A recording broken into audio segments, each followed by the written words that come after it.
Hello students, now let us continue the algorithm under the inductive learning. So what is the inductive learning? In a very first algorithm, in a concept learning or in a inductive learning, we have studied Finder's algorithm.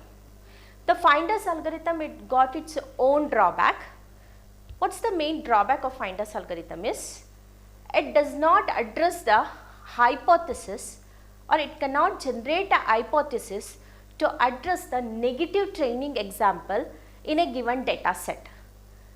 So to overcome the drawback, we have studied that creation of a version space, where inside the version space where is a boundary will be created, that is a specific to general boundary is going to be created. Inside that boundary, a subset of hypotheses are being generated. That hypothesis is going to address both the positive example as well as the negative example. That's the main intention of having this candidate elimination algorithm. So as I said, candidate elimination algorithm is going to use version space, and next it considers both the positive training example as well as the negative training examples. And when we are using this candidate elimination algorithm, it is going to have, we have both the specific and general hypothesis and general hypothesis.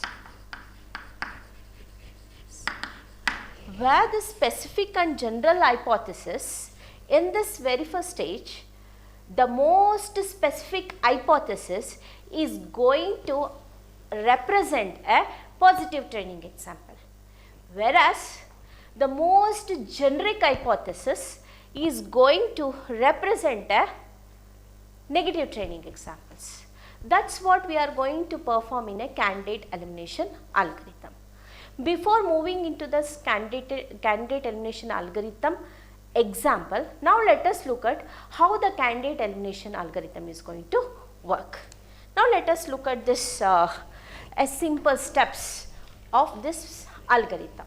Let us look at the candidate elimination algorithm step by step. So when we are considering candidate elimination algorithm, it represents hypothesis, or it generates hypothesis which can represent for the positive training example and negative training examples. So in a very first stage of candidate elimination algorithm, the first step is we need to create a boundary. That boundary is between the most specific hypothesis to most generic hypothesis. That is, we need to create a boundary. We can say that yes, a most specific hypothesis, always the most specific hypothesis is going to be represented by a phi value, a set of phi, and the most generic hypothesis G is going to be represented by the question mark. You already know from the previous classes, the phi is indicating not accepts any value, whereas the question mark is going to accepts the value. So we need to create a boundary, most specific boundary and the most generic boundary. This is the first step in a candidate elimination algorithm. The next step, according to the algorithm, you should go through the data set, that is capital D. Inside the data set, we will be having number of training examples. We need to check each training examples, what's the target concept. If the target concept is positive, then we try to make it more general from the specific. That's what the first step which we are going to do. See, if E is positive, if example is a positive, we try to move from most specific to generic. That is, whenever the concept target concept is consistent with the hypothesis. That's the one. See here, the steps are given over here. For each hypothesis yes that is not consistent with D, if it is not consistent with the training example D, during that time remove the specific, that is you remove the most specific and try to make it a maximally specific hypothesis. That is what we are going to do. During that time the hypothesis must be consistent with the training example D. And also we are trying out to generalize the most specific to the generalized form during the positive, during whenever we are representing a positive training example. That is what the step which we are going to perform. During the process of addressing positive example, the specific, most specific hypothesis will be growing towards downward and try to formulate into a more general hypothesis. That's what whenever the D is positive. D means the training example is positive.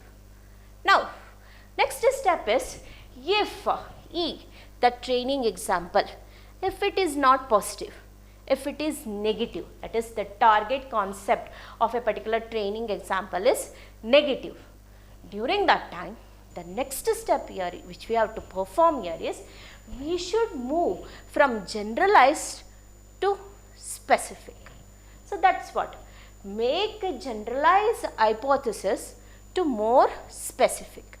So now the version space starts to shrink from down part to upper part.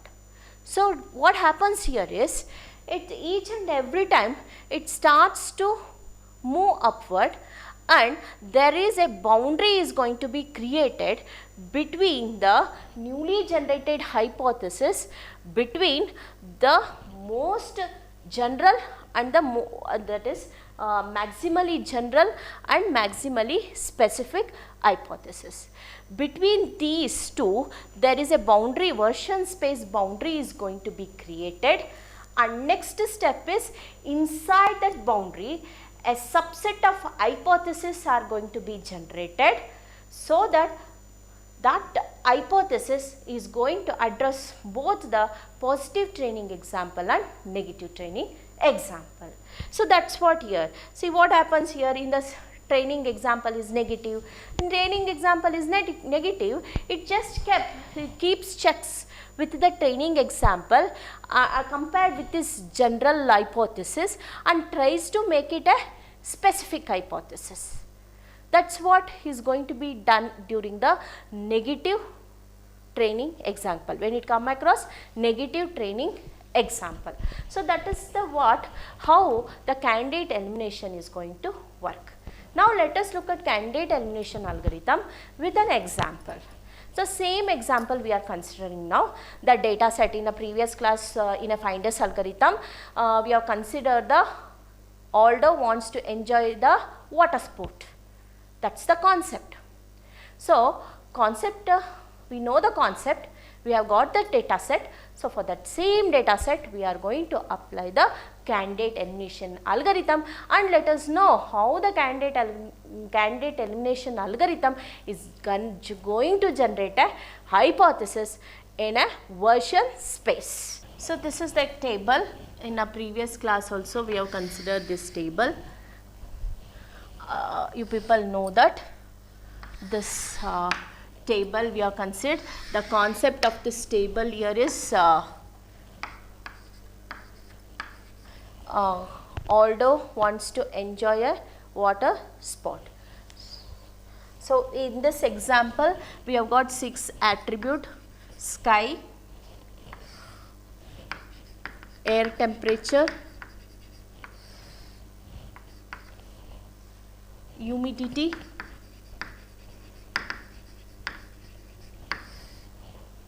wind, water,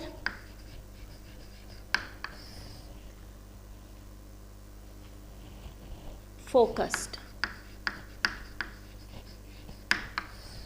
And last target is enjoy.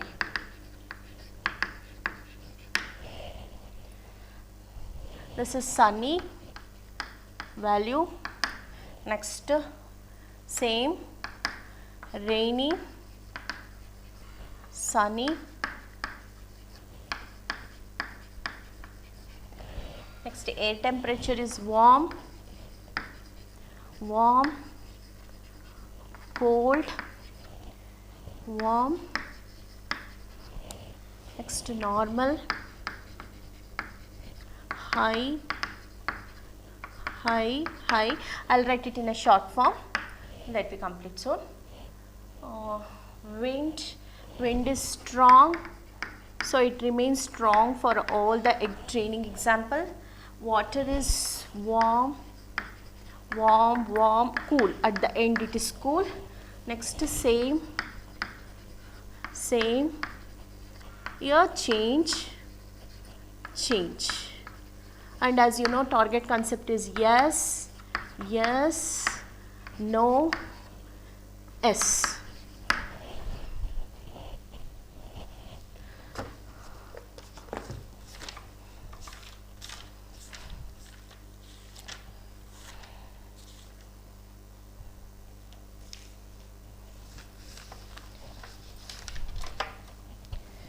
So now what happens? This is the data set. For this data set, we apply the candidate elimination algorithm. So candidate elimination algorithm is going to represent the positive training example as well as the negative training example. Now let us start. When you start, the algorithm says that we should initialize most specific hypothesis and most general hypothesis. Let us consider the boundary between the most specific hypothesis and the most general hypothesis. That's the first step. So the first step here is we are creating a version boundary. First is S naught is the most specific hypothesis, that is equal to how many attributes are present? 6 attributes are present. So for the 6 attributes, you have to consider the 6 attribute values are being considered here. So 6 5's are being included.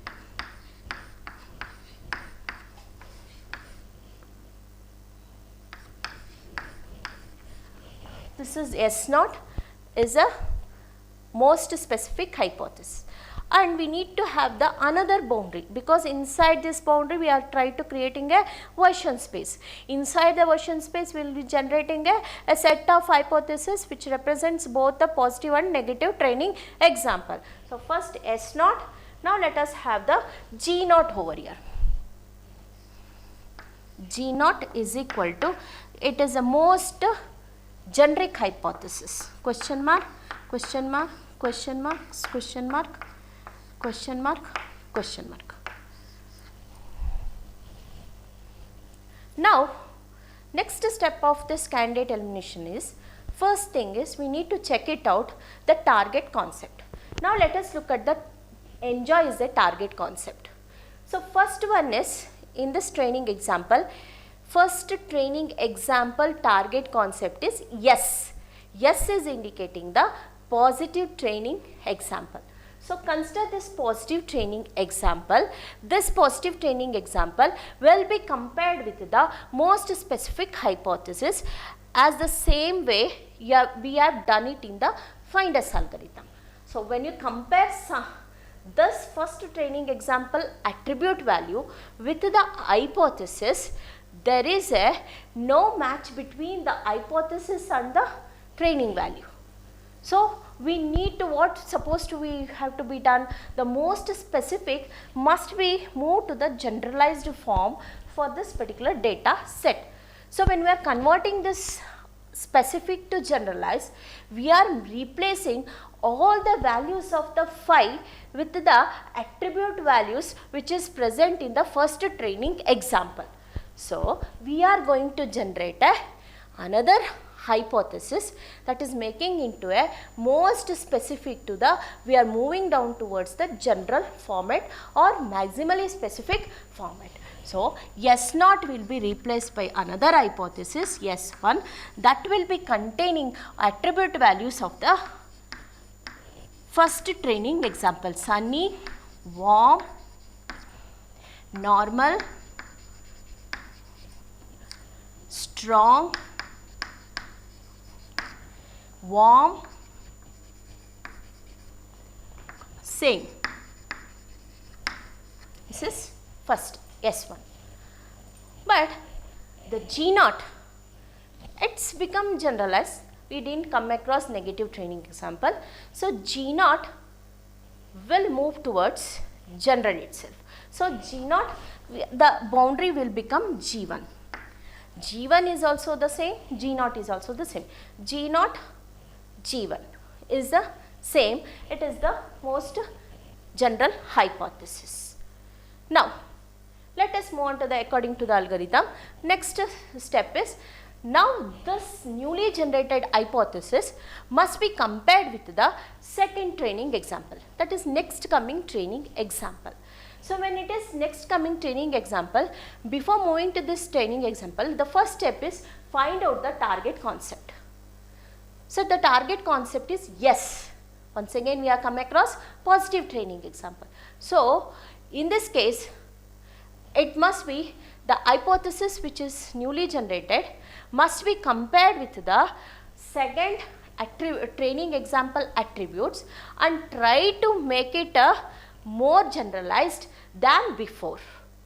So now the next step here is comparing this S1 with the second training example and generating the new hypothesis S2. New hypothesis S2 will be generated. So when it is generating new hypothesis S2, during that time, see, sunny will be compared with sunny, it remains as it is, sunny. Next, just similar to that of FIND-S algorithm, how we have done it in FIND-S. Warm will be compared with warm, it remains as it is. Here it is normal, humidity is normal, next step is it is higher. So in the first hypothesis, S1 hypothesis, it is normal, but now in this case it is high. So both are different. So instead of both, we can't write it both the attribute value. So we will make it into a generalized form. So how we can make it into a generalized form? By replacing it by a question mark. Now the next step is strong, strong. It remains as it is. Next, warm, warm. It is also remaining as it is. Next, same, same. That one is also remaining as it is, same. Now we got a S2. But here in generalized form, S2 is also going to remains as it is. G0 will be generalized. G1 is also general form and G2 is also general. So now we have got a version space boundaries between the G2 and S2.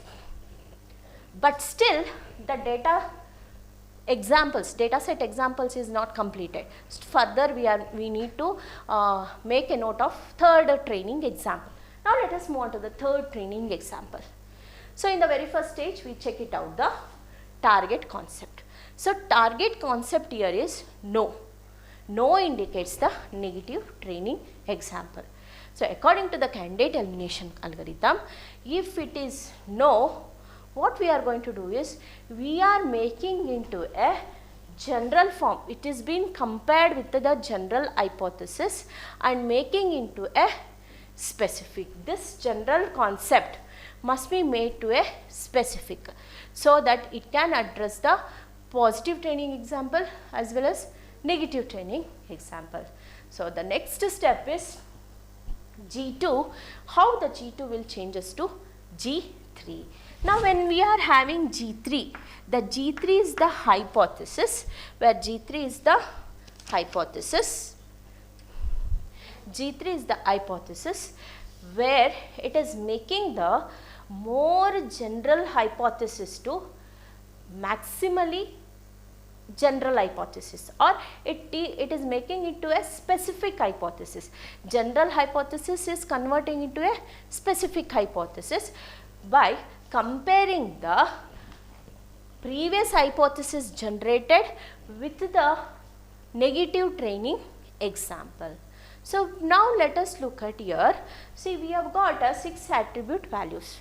The next step here is we need to compare this third training example with the S2, that is hypothesis which has got created. By having this, we need to move from general to a specific hypothesis. Now let us compare over here. See, Sunny is compared with the third example attribute, first attribute value rainy. So what happens here is Sunny is different, rainy is different. If the rainy come across, then it is said to be a negative training example. But we are moving from generic to specific. So what happens here is whenever we are indicating for the negative training example, we should make a note that we should write a question mark with the opposite attribute value which is representing in a positive training examples hypothesis. So what happens here is, here it is rainy, but this is sunny. So what happens here is, we are making this question mark to G3. In this G3, we are going to come across a set of hypotheses where it is indicating a specific hypothesis. First, let us consider the attribute value, first attribute value of a third example, which is target concept is negative, no. First one is rainy is there. When you compare with this S2 hypothesis, it is sunny. So rainy will be replaced by the sunny, so that instead of general form we are making into a specific. So sunny and remaining question mark. Okay, next attribute cold is there. Instead of cold, what is their opposite value? Warm is there. So we are going to have question mark warm,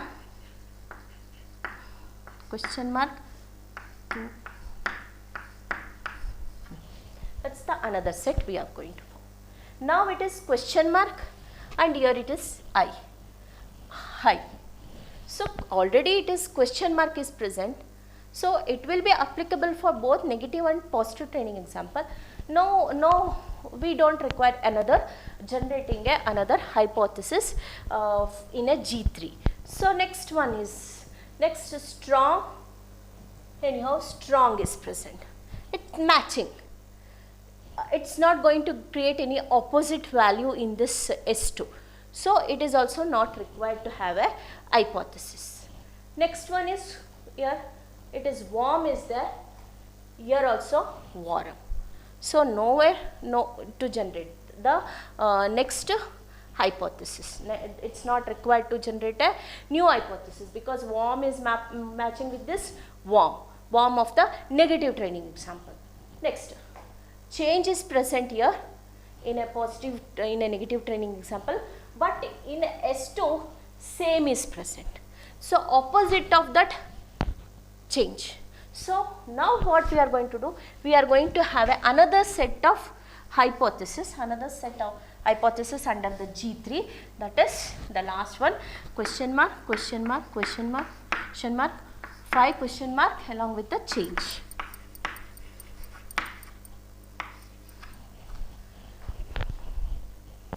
Along with the change. No, change is there, we have to write it same. Because opposite of the same, we have to mention same. Say like this, we are making one general hypothesis to the specific hypothesis by comparing the third example with the S2 hypothesis, newly generated hypothesis, and we try to write a opposite value, attribute value of the given negative training example. That we have done it over here. Next, the S2, S3 is going to remains as it is. S2 is equal to S3, that S3 remains as it is. Next, move on to the next training example, that is the fourth training example. The candidate elimination algorithm repeats the step. First step is it checks for the target concept. The target concept here is positive. So, now if it is positive, then this positive training example will be compared with the S3. S2 is equal to S3. So, S3 will be compared with the fourth training example and generate the new hypothesis. So, S4 is going to be generated. When S4 is generated, Sunny of hypothesis will be compared with the Sunny of a fourth training example attribute value. Sunny remains as it is. Warm remains as it is. Question mark is going to remains as it is. Strong, and it is also strong remains as it is. Now, there is a change here. Warm, but here it is cool.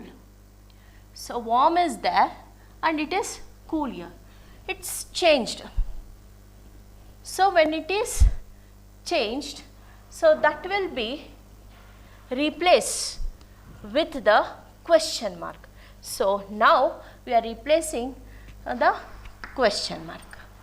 Next step here is same, and here it is change. So, that will be, we are going to make it a question mark.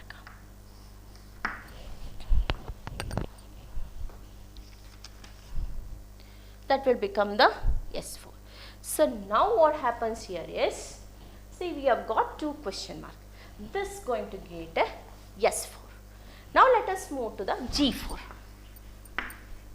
When you look at this G4, so G4, what happens here is, we are going to, when we come across this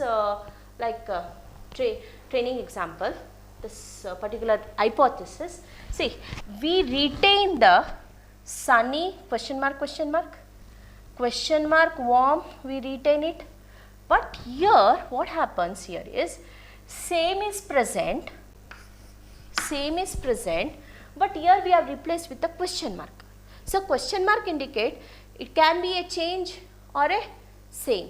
So, further we are generalizing by removing this particular hypothesis, and we create a boundary, version boundary of a general G4 by considering only these two training example. Sunny question mark. Next it is question mark warm question mark.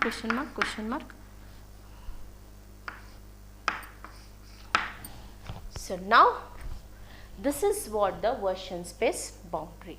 So, the boundary is S4 and G4 is a boundary where we are going to have a set of hypotheses inside the version space are going to be generated.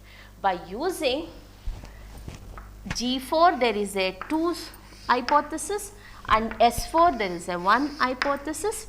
By using these two boundaries, a set of hypotheses are going to be generated. When we create a set of hypotheses, where this set of hypotheses can address all the unobserved positive training example, and then it can classify or it can predict properly the unobserved training example. So, how we there is a hypothesis which is going to be created by using these boundaries, or these are the hypothesis we can create. Here is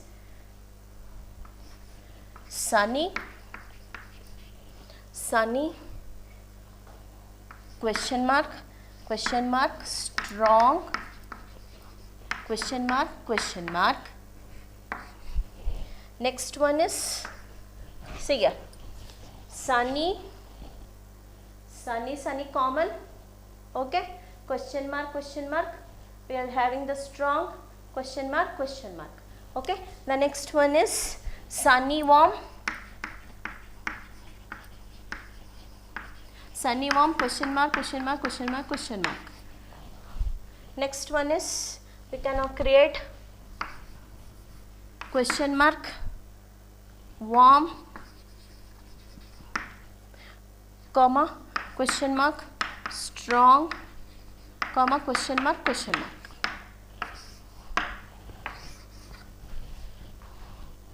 These are the hypotheses, set of hypotheses which we can create between the version space boundaries. Here the G4 and S4 is acting like a boundary. Inside that boundary, we try to get this hypothesis and try to create a hypothesis which can address positive and negative training examples. That is how the candidate elimination is going to work. The same thing is going to be implemented in your second lab cycle program. First step is, you should know what is inductive learning. See, inductive learning is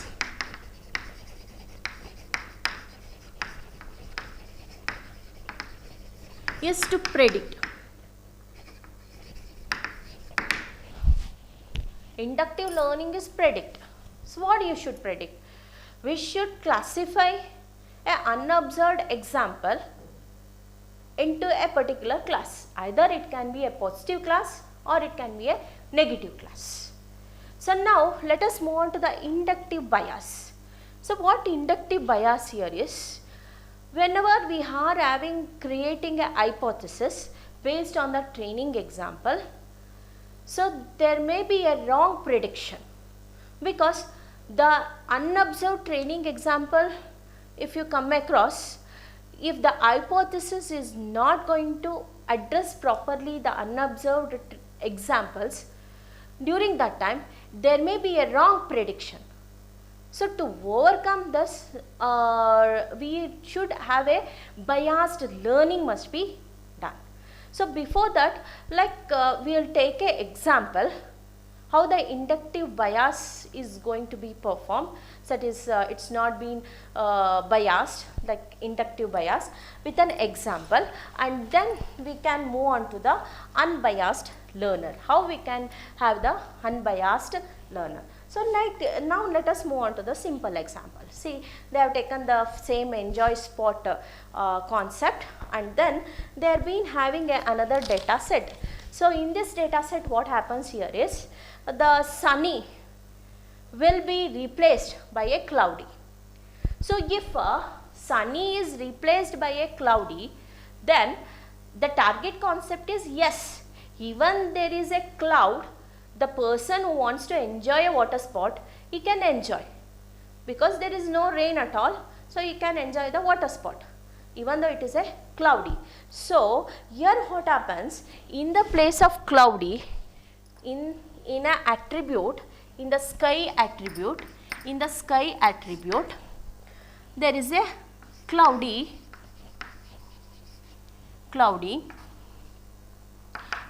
If it is cloudy, he can play the water sport, and if he is sunny, he can also play the water sport. But when it is rainy, he can't play the water sport. So here what happens, when you are generating a hypothesis in a generalized form, what happens here is, these two are cloudy and sunny is acceptable. So what when having the hypothesis, we are going to replace this cloudy sunny with a question mark, and other attributes may be present, warm, normal, strong, whatever it is, it can be present. So here what happens, there is a contradictory statement is going to given rise. So that, see, if it is question mark, it can also address for the negative training example. So if it is a rainy, the inductive learning drawback, we should generate a hypothesis in such a way that it should be giving a proper result for the unobserved training example. So that reason let us look at a unbiased learner, how we can have an unbiased learner. Remember that conjunction of attributes are giving rise to a hypothesis, whereas few hypotheses are like generated which leads to a disjunctive of a attribute values. So that is one thing. Now let me address this. To have an unbiased learner, so we need to create a hypothesis, that is in a hypothesis space H. In a hypothesis space H, we need to create every possible hypothesis that can address all the concepts which is going to be present in a given data set.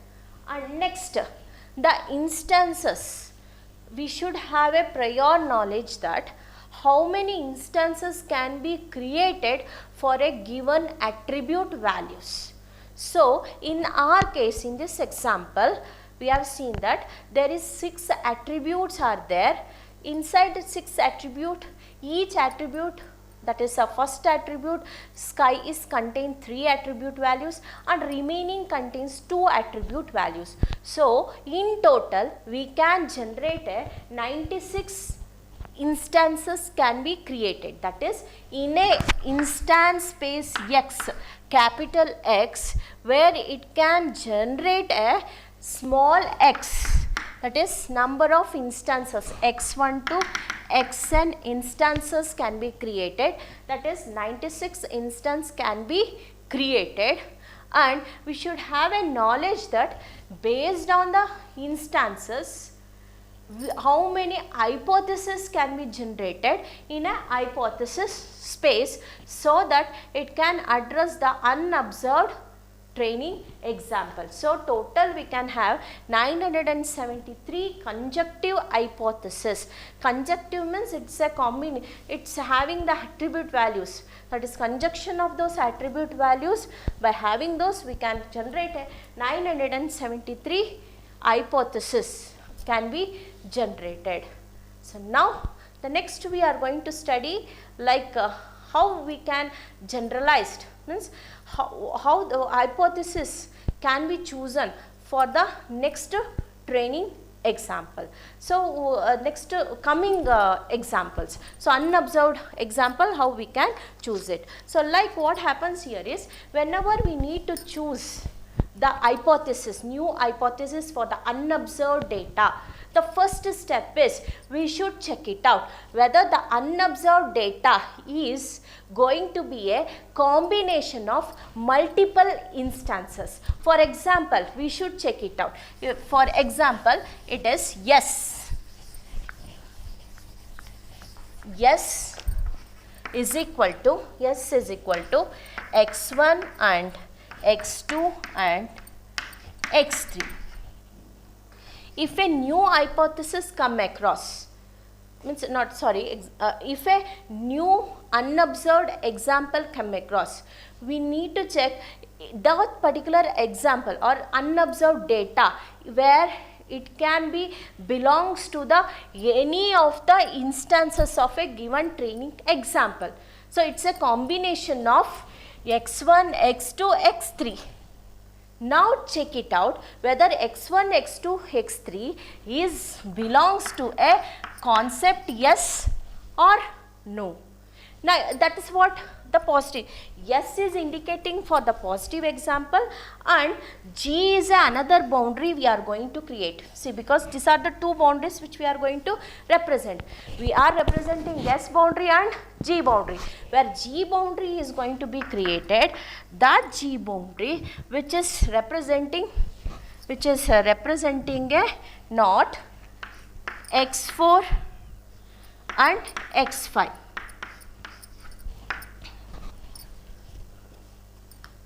So if the unobserved training example, if it is it should be lies between the G boundary and S boundary and tries to find out the matching between the hypothesis which is generated between the S and G boundary and tries to predict whether it's a positive training example or it is a negative training examples. So that is what, how we are going to generate a, how we are going to predict predict an unobserved training example or unobserved data is been predicted and predicted as a positive or a negative training example. So that's all, like how the unbiased learner is going to perform its operation.